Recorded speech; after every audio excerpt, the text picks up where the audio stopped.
আসসালামু আলাইকুম রহমতুল্লাহি ওবরাকাতু। আলহামদুলিল্লাহ আলহামদুলিল্লাহি ওয়াকাফা ওয়া সালামুন আলা ইবাদিহিল্লাযীনা ইসতাফা, আম্মা বা'দ। আউযু বিল্লাহি মিনাশ শাইতানির রাজীম। বিসমিল্লাহির রহমানির রহিম। উলাইকা আলা হুদাম মির রাব্বিহিম ওয়া উলাইকা হুমুল মুফলিহুন। বিসমিল্লাহির রহমানির রহিম। শুরু করতেছি মহান রব্বুল আলামিনের নামে, যে মহান রব্বুল আলামিন আমাদেরকে ইহুদিবাদী ষড়যন্ত্রের একটি মূল ধারায় আলোচনা করার তৌফিক দান করছেন। আমাদের আজকের মূল ধারাটি হলো, শিরোনামটি হলো পোলিওর ফোঁটা এইডসে আক্রান্ত হওয়ার কারণ। আমাদের বাচ্চাদেরকে যে পোলিওর ফোঁটা খাওয়ানো হয়, এটাই এইডস রোগে আক্রান্ত হওয়ার কারণ।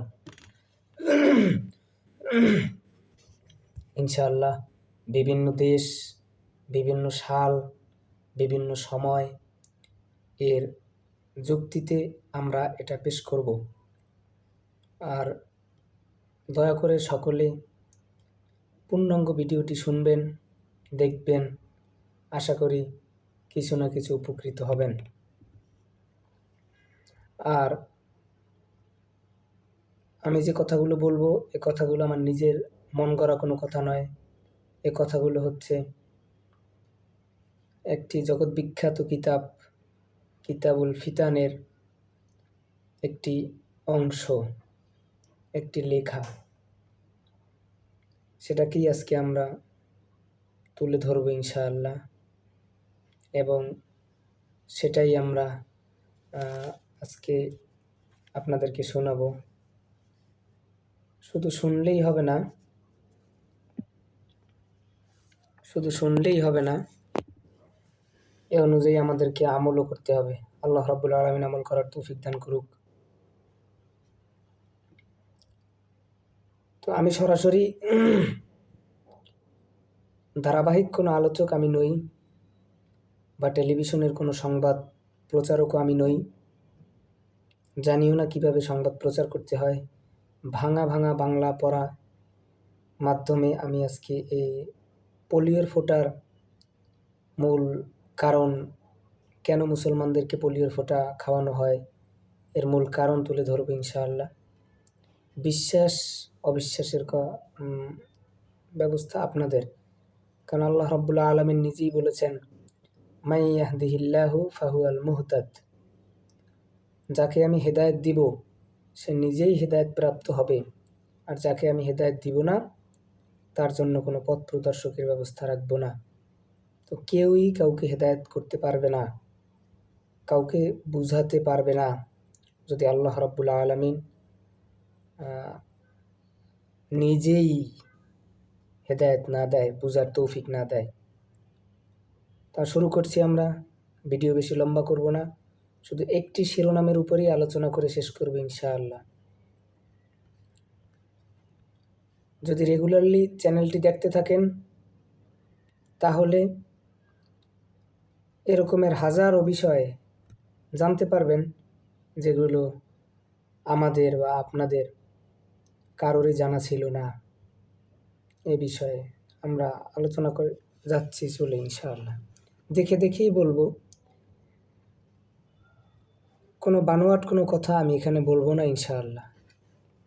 সম্পূর্ণ কথাগুলোই আমি এখানে দেখে দেখে বলবো। এই যে বইটা আপনারা দেখতে পাচ্ছেন, এই বইটা থেকেই আমি সরাসরি কথা বলবো।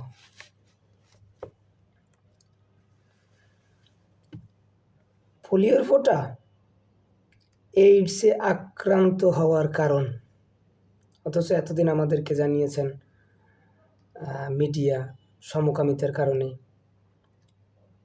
ছেলে ছেলে বলৎকারের কারণে এইডস হয়। এটি একটি মহামারী ভাইরাস। এটি ভুল কথা।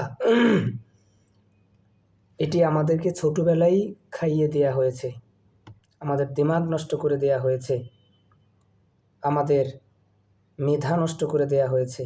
আমাদের যৌবন নষ্ট করে দেয়া হয়েছে। একটা শিশুর যৌবন শুরু হওয়ার আগেই তার যৌবন শেষ করে দেয়া হয়েছে।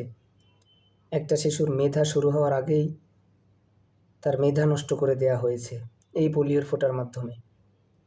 আবার যেটা বাধ্যতামূলক, এই টিকা বা পোলিও কার্ডের এই কার্ড না দেখালে জন্ম নিবন্ধন করা যায় না। এটি হলো ইহুদিদের সবথেকে বড় চক্রান্ত। তো শুরু করছি আল্লাহর নামে। বিসমিল্লাহির রহমানির রহিম। বিষয়টি সম্পর্কে যারা অবহিত নয় তাদের জন্য এই গবেষণা রিপোর্টটি দৈনিক উত্তম করাচির পক্ষ থেকে অন্যতম কৃতজ্ঞতার সাথে প্রকাশ করা হচ্ছে।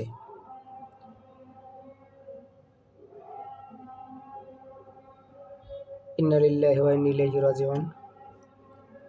মাইকে খবর আসলে একজন মারা গেল। আল্লাহ তাকে জান্নাত নসিব করুক, তার সকল গুনাহ রাশি মাফ করুক, আমিন। এই রিপোর্টটি এসেছে দৈনিক করাচি, মানে পাকিস্তানের একটি পত্রিকা থেকে। তো তথ্য এগুলো সত্য না মিথ্যা এগুলো আপনারা অবশ্যই চেক করে দেখবেন আশা করি।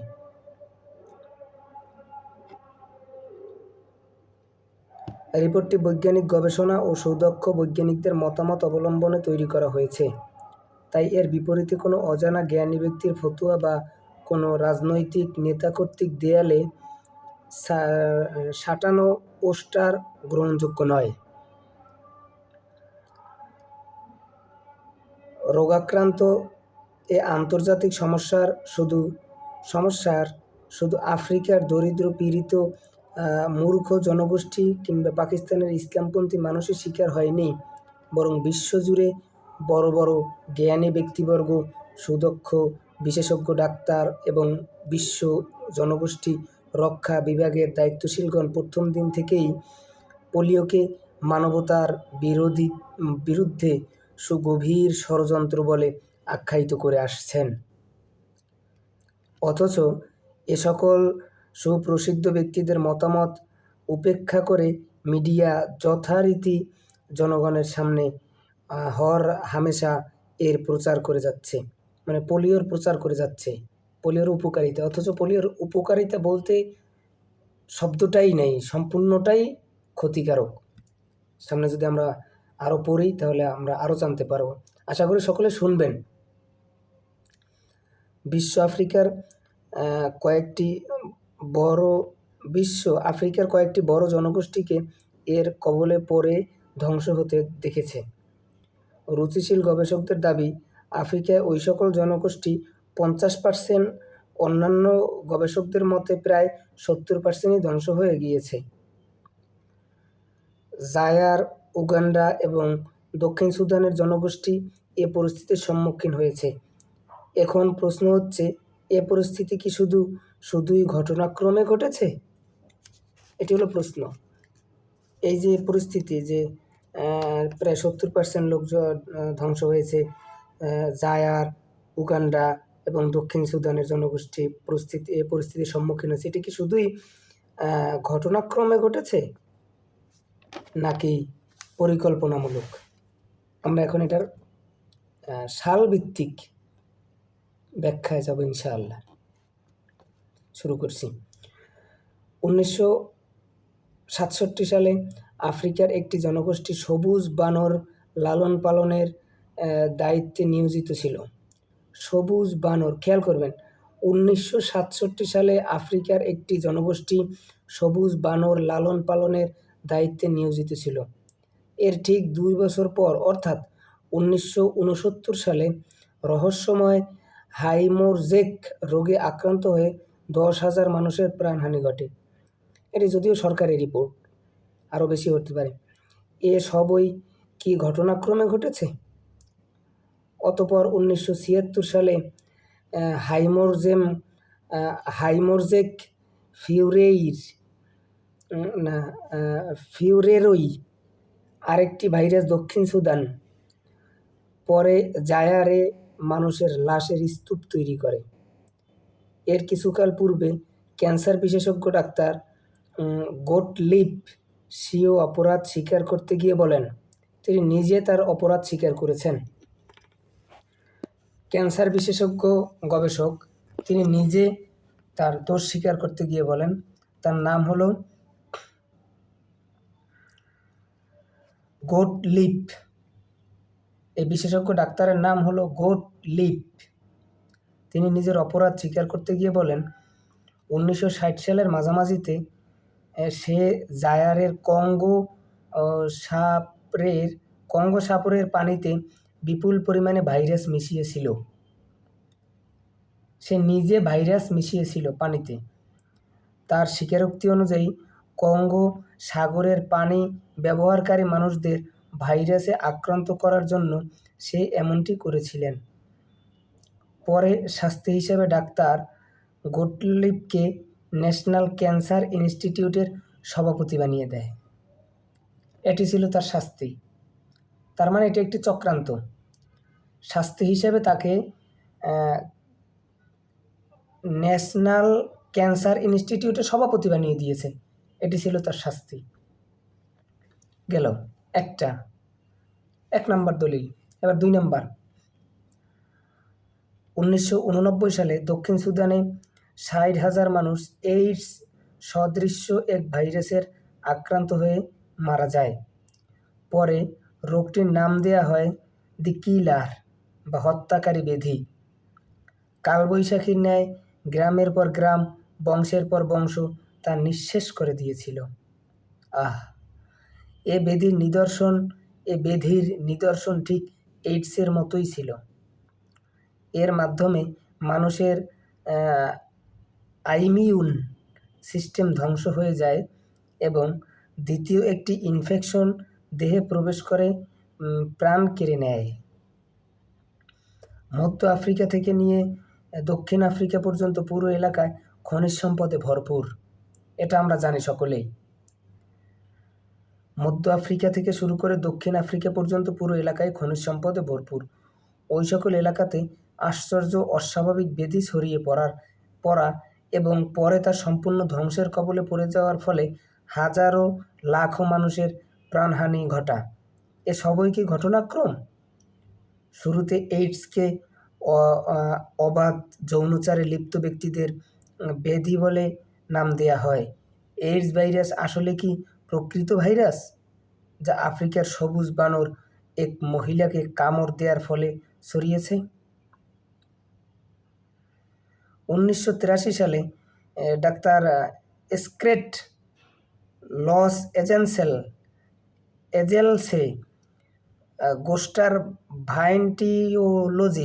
ভাইন্টিওলজি নিয়ে গবেষণা করেন। তিনি একজন সুদক্ষ প্যাথোলজিস্ট এবং ফার্মাকোলজিতে পিএইচডি করা প্রসিদ্ধ একজন গবেষক। তিনি এবং তার ভাই RT Ted security Pacific bank of ক্যালিফোর্নিয়ার হেলথ মেইনটেন্যান্স অর্গানাইজেশনস এর জন্য কিছু ব্যবস্থাপনা নীতি প্রস্তুত করেছিলেন। এইডস ভাইরাসে আক্রান্ত ব্যক্তিদের উপর গবেষণা করে দীর্ঘমেয়াদী অর্থনৈতিক প্রক্রিয়া যাচাই করা তাদের উদ্দেশ্য ছিল। 1983 সালে এইডসের ব্যাপারে বিস্তারিত তথ্যাদি ডাক্তারদের জানা ছিল না। এ দুই ভাইয়ের কাছে একটি অপশনই বাকি ছিল। তারা উভয়ই যেন শুধু এ নতুন ভাইরাসের ডাক্তারি লিটারেচারের উপর গবেষণা করে। গবেষণার সূত্রপাত ঘটেছিল এক বিস্ময়কর রহস্যের মধ্য দিয়ে। বিশ্বাস করাটাই তাদের জন্য কাল্পনিক মনে হচ্ছিল। এ দুই ভাইয়ের জানা ছিল না গবেষণাটি তাদের জীবনের ধারাই পরিবর্তন করে দেবে। তাদের 5 বছর পর্যন্ত এমন এক পরীক্ষার মধ্য দিয়ে অতিক্রম করতে হবে যার সমাপ্তি ঘটবে দ্য ক্রোটার্স মেমোরেন্ডাম আবিষ্কারের মধ্য দিয়ে। দ্য স্ক্রেটার মেমোরেন্ডাম ভিডিও টেপ রেকর্ডিং যুগের সবচেয়ে মতানৈক্যের বিষয় বলে সাব্যস্ত হয়। এই ভিডিও টেপ রেকর্ডের সাথে এমন একটি স্মরণীয় ব্যবস্থাও অস্তিত্ব লাভ করে, যাকে দ্য বায়ো অ্যাটাক অ্যালার্ট বলে নাম দেয়া হয়। এখানে ভাঙা ভাঙা পড়ছি এ কারণেই, কিছু কিছু শব্দ খুব কঠিন, উচ্চারণ করতে একটু কষ্ট হয়, আমার মুখে একটু জড়তাও আছে। আর বিশেষ করে ভাঙা ভাঙা শব্দ ব্যবহার করি এ কারণে, কারণ গুরুত্বপূর্ণ শব্দগুলোকে একটু ভাঙা ভাঙা ছোট ছোট কাট করে বোঝানোর জন্য চেষ্টা করতেছি। মেডিকেল লিটারেচার স্টাডিকালে দুই ভাইয়ের কাছে এ বাস্তবতা ধরা পড়ে। এইডস ভাইরাস সম্পর্কে আসলে আরও কয়েক বছর পূর্বেই পরিচয় পাওয়া গিয়েছিল। এরপর ওয়ার্ল্ড হেলথ অর্গানাইজেশন বা বিশ্ব স্বাস্থ্য সংস্থার বৈজ্ঞানিকদের পক্ষ থেকে তাদের কাছে একটি লিখিত দরখাস্ত পেশ করা হয়, মানে ওই দুই ভাইয়ের কাছে, যে দুই ভাই এই বিষয়টি নিয়ে গবেষণা করেছিলেন। দরখাস্তে বৈজ্ঞানিকগণ সংস্থার পক্ষ থেকে এইডস জাতীয় ভাইরাস আবিষ্কার এবং মানুষের উপর তার প্রক্রিয়া সম্পর্কে বিস্তারিত নোট করার অনুমতির প্রার্থনা করে। কীভাবে সম্ভব? বিশ্ব স্বাস্থ্য সংস্থা এইডস ভাইরাস মানুষের শরীরে কীভাবে প্রয়োগ করা যায়, এই ভাইরাস মানুষের শরীরে প্রয়োগ করার তথ্যাদি তাদের কাছে চেয়েছিলেন। পরবর্তীতে ডাক্তার এসক্রেট এমন হাজারো প্রমাণ পেশ করেছিলেন, যার মাধ্যমে এই কথা সাব্যস্ত হয়েছিল এইডস ভাইরাস মূলত মানুষেরই আবিষ্কৃত সবুজ বানর থেকে সৃষ্ট নয়। কারণ হলো, ইহুদি এবং খ্রিস্টানরা মধ্য আফ্রিকা থেকে দক্ষিণ আফ্রিকার এই খনিজ পদার্থ বা গুপ্তধন এটা নেয়ার জন্য তারা অনেক আগের থেকেই পরিকল্পনা করতেছিল। তাই তাদেরকে ধ্বংস করার জন্য এই ভাইরাস তারা মানুষের দেহে প্রবেশ করিয়েছিল। ভিডিও টেপ রেকর্ডটি বিশেষত ডাক্তারদের জন্য খুবই গুরুত্বপূর্ণ। একদিকে ডাক্তার এসক্রেট একের পর এক প্রমাণাদি আবিষ্কার করছিলেন, যার মাধ্যমে সাব্যস্ত হচ্ছিল এইডস মানুষেরই আবিষ্কৃত এক ভাইরাস। অপরদিকে বিশ্বজুড়ে সরকারি কর্মকর্তা, ডাক্তার এবং মিডিয়ার মাধ্যমে জনগণকে একথা শোনানো হচ্ছিল আফ্রিকার একটি সবুজ বানর ওখানকার একজন স্থানীয় মহিলাকে কামড় দিয়ে মহিলাটি এইডস ভাইরাসে আক্রান্ত হয়ে পড়ে। এটি মিডিয়া সারা বিশ্বে প্রচার করেছিল। অথচ এইডস মানুষের তৈরি করা একটি ভাইরাস, যেটা কোনো মুসলমান বলে নাই, বলেছে বৈজ্ঞানিক গবেষক এসক্রেটস।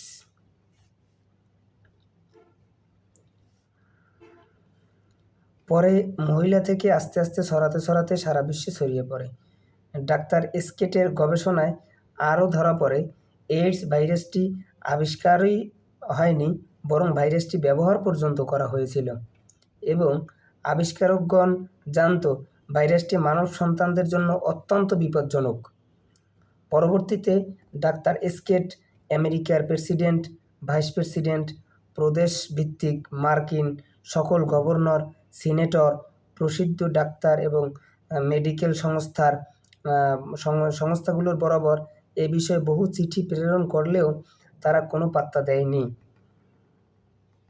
সব চিঠিপত্রের মধ্যে মার্কিন গভর্নরদের পক্ষ থেকে 3টি চিঠির উত্তর ডাক্তার এসক্রেটের হস্তগত হয়েছিল। সে 3টি চিঠি কি? গুরুত্বপূর্ণ এই রিপোর্টটি 1987 সালের 11 মে লন্ডনের উল্লেখযোগ্য দৈনিক পত্রিকা দি টাইমসের ফ্রন্ট পেজে প্রকাশিত হয়, যার শিরোনাম ছিল সুস্থতার জন্য ব্যবহৃত টিকার মাধ্যমে এইডস ভাইরাস ছড়িয়ে পড়েছে। সুস্থতার জন্য ব্যবহৃত টিকার মাধ্যমে এইডস ভাইরাস ছড়িয়ে পড়তেছে।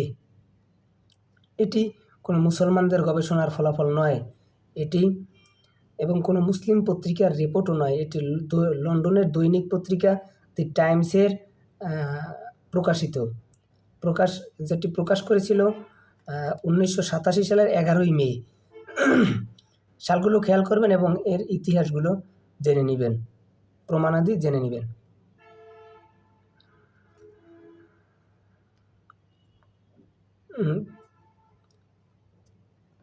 সুস্থতার জন্য ব্যবহৃত টিকার মাধ্যমে এইডস ভাইরাস ছড়িয়ে পড়েছে। পিয়ার্স রাইটস কনসালটেন্ট বিভিন্ন সংগঠনকে রিপোর্ট প্রদান করে জিম্বাবুয়ে, জায়ার এবং ব্রাজিলে ভ্যাকসিন এবং এইডস ভাইরাস ছড়ানোর ব্যাপারে সন্দেহ ছিল। গবেষণার পর সন্দেহগুলো সঠিক প্রমাণিত হয়। কনসালটেন্ট বিশ্ব স্বাস্থ্য সংস্থার কাছে রিপোর্টটি পেশ করলেও তারা সেটা প্রকাশ করেনি। তার একটি হচ্ছে যে রিপোর্ট পেশ করেছিল তার একটি হচ্ছে পিয়ার্স রাইটের পক্ষ থেকে পরবর্তীতে কিছু প্রশ্ন উত্থাপন করা হয়, তাহলে ল্যাটিন আমেরিকার দেশগুলোর মধ্যে ব্রাজিল কেন সবচেয়ে বেশি এইডস ভাইরাসে আক্রান্ত হলো? প্রশ্ন, হাইতি থেকে আমেরিকা পর্যন্ত এইডসের রোড কিভাবে সৃষ্টি হলো? ব্রাজিলই ছিল দক্ষিণ আমেরিকার একমাত্র দেশ যে ভ্যাকসিনেশন পদ্ধতিতে অংশগ্রহণ করেছিলেন এবং পরবর্তীতে তারাই এইডস ভাইরাসে সবচেয়ে বেশি আক্রান্ত হয়েছিল। এ সবই কি ঘটনাক্রমে ঘটেছে? একটু চিন্তা করুন।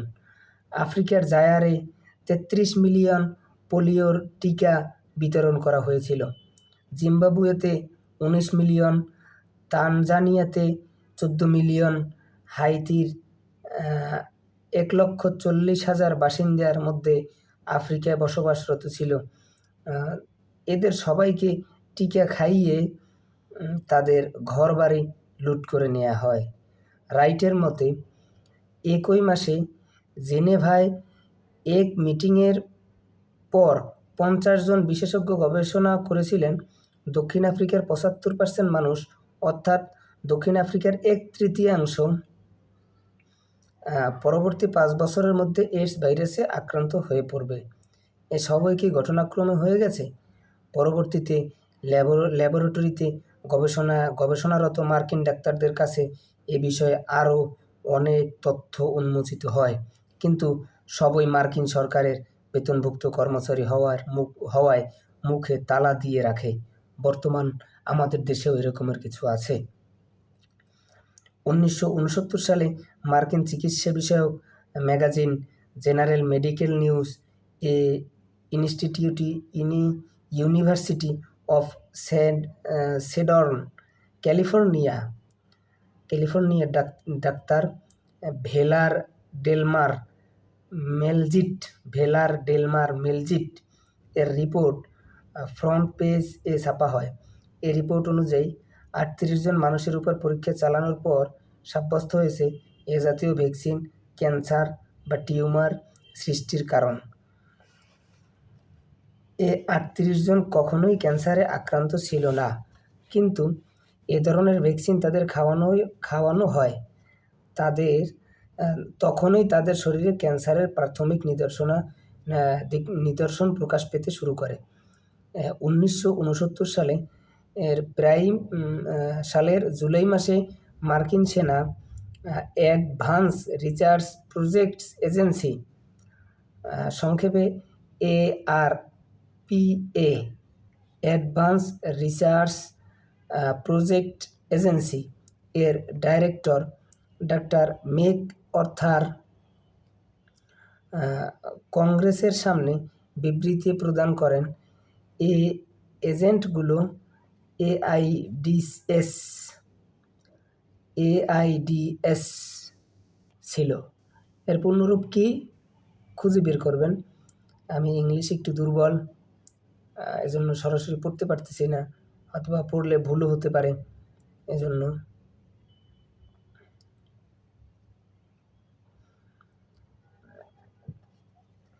ARPA কর্তৃপক্ষ এইডস নামক জনসেবামূলক এজেন্ট তৈরি করার জন্য $10 লক্ষ চাওয়া হয়।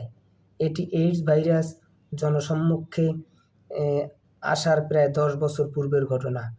কংগ্রেসের সামনে ডাক্তার এ কথাও বলেছিলেন, ইস্যুটি অত্যন্ত ব্যতিক্রমধর্মী, যদ্দরুন অনেকেই এর বিরোধিতা করেছিলেন, কেননা তাদের মতে বিষয়টি পৃথিবীর বড় বড় জনগোষ্ঠী ধ্বংস করে দেওয়ার ষড়যন্ত্র ছিল।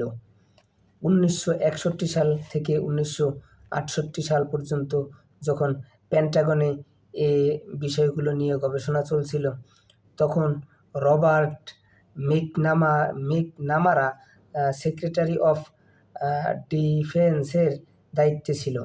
1969 সালে ক্লার্ক কেলিফোর্ড নামক অপর ব্যক্তি তার স্থলাভিষিক্ত হয়। 1970 সালে 2 অক্টোবর যখন ডাক্তার ম্যাকআর্থার কর্তৃক কংগ্রেসের সামনে বিবৃতির 15 মাস অতিবাহিত হয়েছিল এবং রবার্ট মেকনামার বিশ্ব ব্যাংকের সভাপতি ছিল। রবার্ট সেপকারা নেতৃত্বের উপস্থিতিতে ঘোষণা করেছিল, নিশ্চিতভাবে তো এখন পর্যন্ত কিছু বলা যাচ্ছে না, তবে পৃথিবীর আদিবাসী 10 লক্ষ বিলিয়ন ছড়িয়ে যাওয়া থেকে শুধু 2টি পন্থাই বাঁচাতে পারে। এক, বিশ্বজুড়ে জন্মের হার দ্রুতগতিতে নিচে নামানো হোক।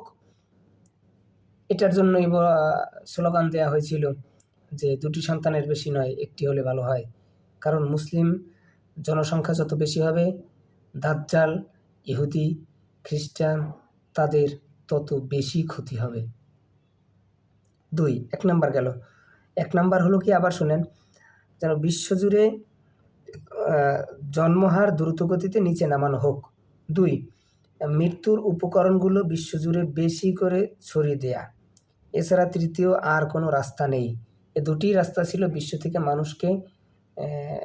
মানুষের বসতি কমানো। দীর্ঘ আলোচনার মাধ্যমে 3টি পয়েন্ট আমাদের সামনে এসেছে। প্রথমে এগুলো নোট করে নিন, একটু নোট করে নেবেন বা খেয়াল করবেন। প্রথমবার যখন কংগ্রেসের সামনে ডাক্তার ম্যাকআর্থার জনসেবামূলক এজেন্সিগুলোর প্রসঙ্গ উঠান, তখন রবার্ট ম্যাট সেক্রেটারি অফ ডিফেন্সের দায়িত্বে সিদ্ধান্ত গ্রহণকারী ব্যক্তি ছিল। 2, জনসেবামূলক ওই এজেন্সিগুলোর তৈরির ব্যাপারে 15 মাস অতিবাহিত হয়েছিল যখন রবার্ট ম্যাক বিশ্ব ব্যাংকের সভাপতি। বিশ্ব ব্যাংকই হচ্ছে একমাত্র সংস্থা যে সমগ্র বিশ্বের সকল অর্থনৈতিক লেনদেন অর্থাৎ ইকোনমিক সিস্টেমস কন্ট্রোল করে। 3, রবার্ট ম্যাক দিন দিন বৃদ্ধি পাওয়া জনবসতিকে ভবিষ্যতের জন্য সবচেয়ে বড় হুমকি বলে আখ্যায়িত করে। এগুলো কন্ট্রোল করার জন্য মাত্র 2টি পদ্ধতি বর্ণনা করেছেন। 1, জন্মের হার কমানো। 2, মৃত্যুর হার বাড়িয়ে দেয়া।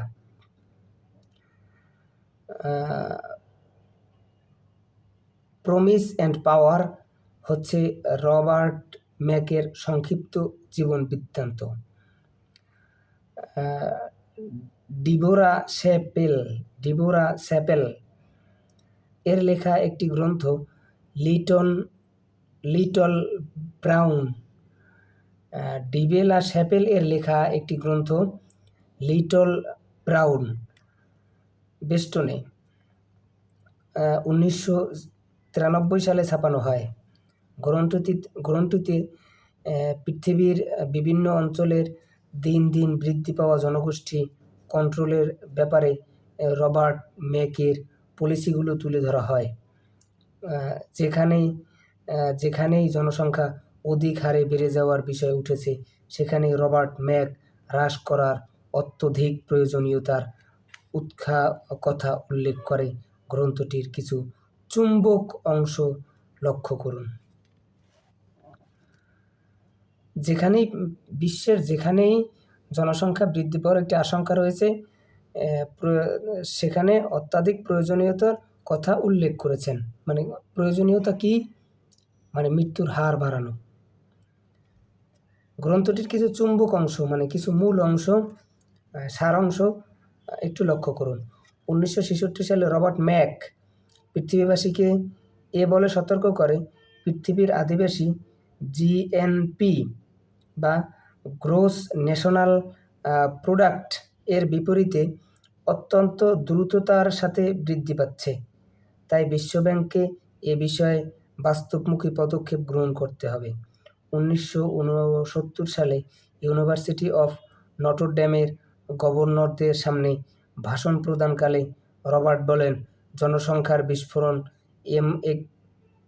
অ্যাটম বোমা বিস্ফোরণের চাইতেও ভয়ানক ব্যাপার। এটি পৃষ্ঠা 480। রবার্ট তার বক্তব্য এভাবে সবার সামনে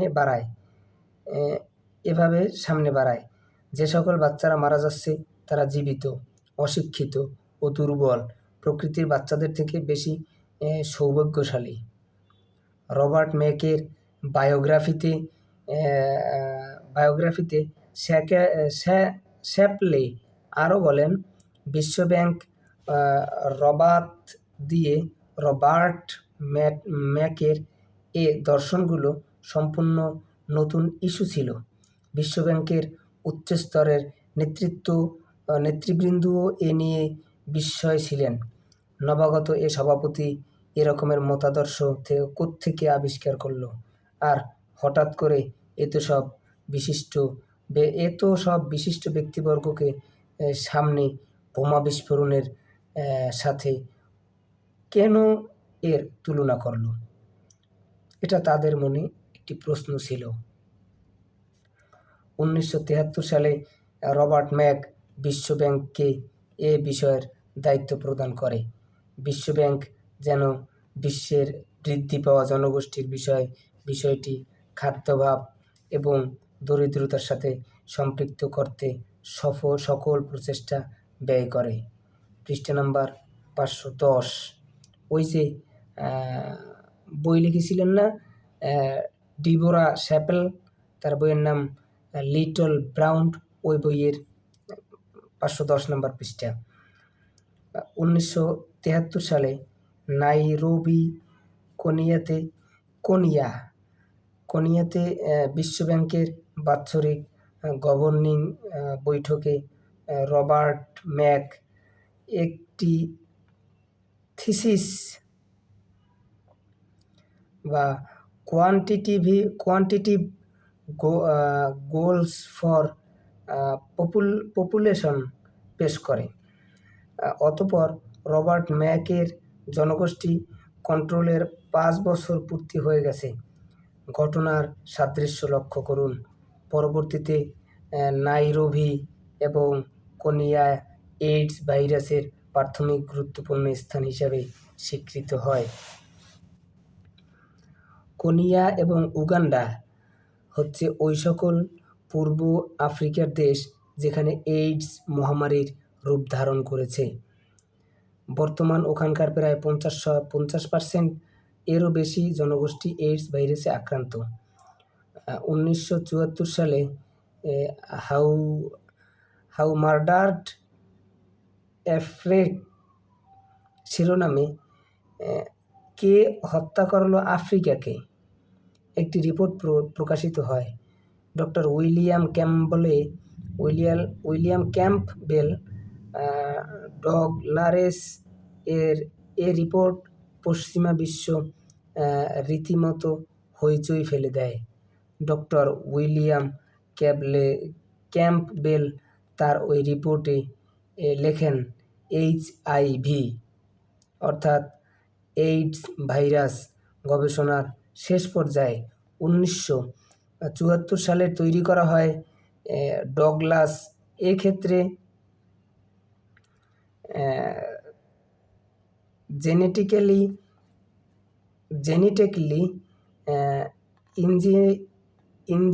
ইঞ্জিনিয়ার্ড ভাষা ব্যবহার করা হয়েছে। প্রথমে এ ব্যাপারে ভবিষ্যৎবাণী করা হয়, অতঃপর তা প্রস্তুত করার আবেদন জানানো হয়। পরিশেষে তা প্রস্তুত হয়ে যায়। ডগলাস আরও বলেন, এইডস ভাইরাস তৈরির বিষয়টি কোনো দুর্ঘটনা ছিল না। বিশ্ব স্বাস্থ্য সংস্থা কর্তৃক গবেষণার এক পর্যায়ে তা আবিষ্কার হয়ে গেছে, বরং এটি একটি গভীর গবেষণার পর তৈরিকৃত হত্যাকারী এক ভাইরাস ছিল। আর আফ্রিকার বিভিন্ন অঞ্চলে এরই সফল পরীক্ষা চালানো হয়েছে। 1970 দশকে বিশ্ব স্বাস্থ্য সংস্থার পক্ষ থেকে পোলিও টিকা খাওয়ানোর পর আফ্রিকায় এইডস ছড়ানো শুরু করে। এটি কখনো অঘটন ছিল না, বরং জেনে শুনেই তা করা হয়েছিল। কারণ আফ্রিকার থেকে ওই ধনসম্পদ লুটে নেওয়ার জন্য তারা এই বিষয়টি করেছিলেন। একটু ক্ষমা চেয়ে নিচ্ছি, একটু পানি পান করে নিন।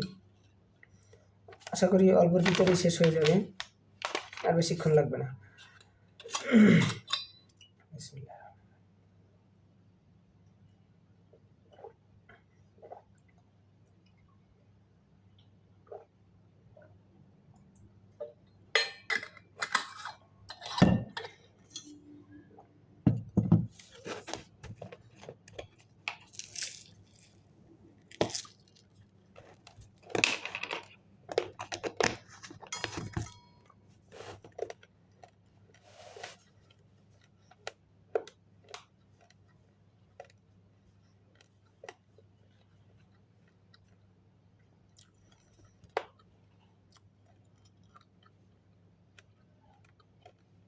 আফ্রিকার আদিবাসীদের মাঝে ভ্যাকসিনের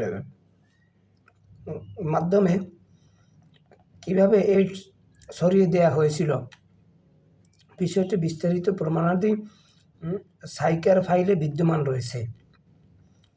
শুধু এতটুকুই নয়, বরং এলেন ক্যান্টল স্বীয় গ্রন্থে এ পুরো ষড়যন্ত্র বাস্তবায়নের জন্য সরকার কর্তৃক সার্বিক সহযোগিতার বিষয়টিও প্রমাণ করেছেন।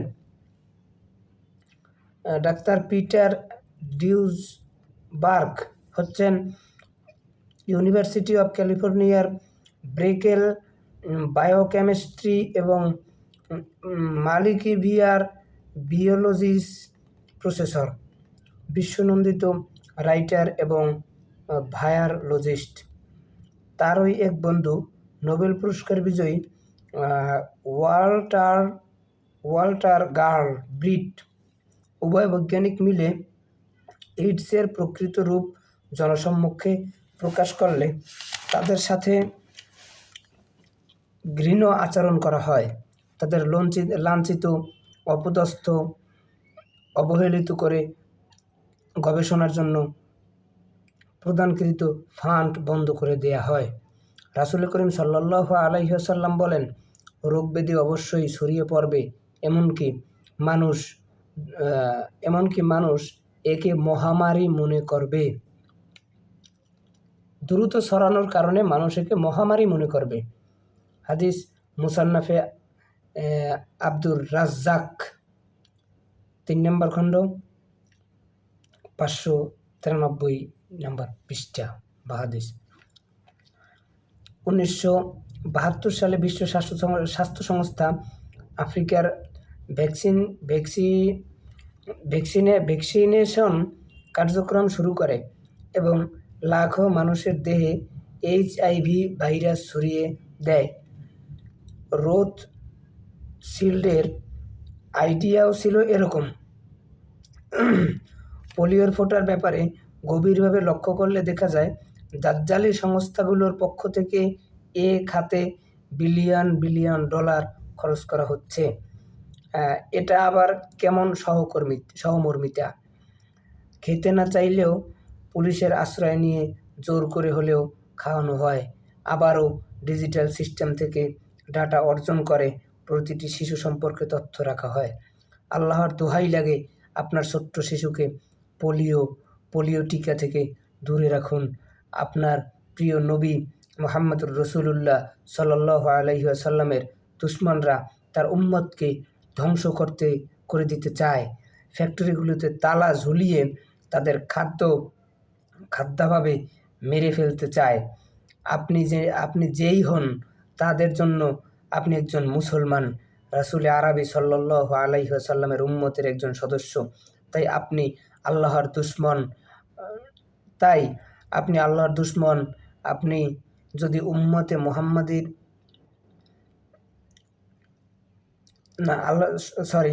তাই আপনি তাদের দুশমন, মানে ইহুদিবাদীদের দুশমন। আপনি যদি উম্মতে মুহাম্মাদি হয়ে গর্ববোধ করেন তাহলেই আপনি ইহুদিবাদীদের দুশমন। সুতরাং রাসূল আরবি সাল্লাল্লাহু আলাইহি ওয়াসাল্লামের দুশমনকে আপনিও দুশমন বলে চিহ্নিত করুন এবং সকল স্তরের চেষ্টা অব্যাহত রেখে দিনের দুশমন নির্মূল অপারেশন গ্রহণ করুন। তাদের বিরুদ্ধে অবস্থানকারীদের কাতারে দাঁড়িয়ে যান এবং দোয়া অব্যাহত রাখুন। আল্লাহর দোহাই লাগে আপনার সন্তানকে রক্ষার দায়িত্ব আপনার। এই পোলিও নামক ভাইরাস থেকে আল্লাহ আমাদের সকলকে হেফাজত করুক। জানি না, আমরাও তো খেয়েছি, আমাদের কি অবস্থা হয়। আল্লাহ আমাদের সকলকে হেফাজত করুক এবং এর থেকে শিক্ষা নেওয়ার তৌফিক দান করুক। আমিন সুম্মা আমিন। আল্লাহ সকলকে শিক্ষা গ্রহণ করার তৌফিক দান করুক। যারা ভিডিওটি শেষ পর্যন্ত দেখেছেন তাদেরকে অসংখ্য মোবারকবাদ।